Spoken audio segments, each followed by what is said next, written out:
40-somethings is Tara, a private chef from New York. And for the 20-somethings is Vlad, a sous chef from Chicago. Come on, Vlad. That's a truffle slicer in there. You're trying to wow me with more truffle?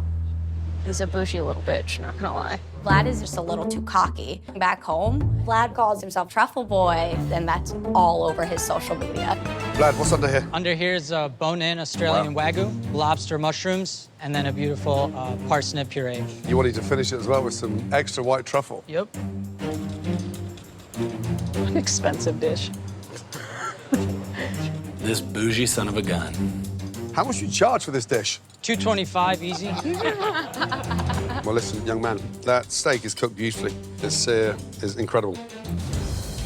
The seasoning is on point, and the puree is delicious. Honestly, I would pay $230 for that. That's Thank a you, 5. Chef. Thank you, Chef. Wow.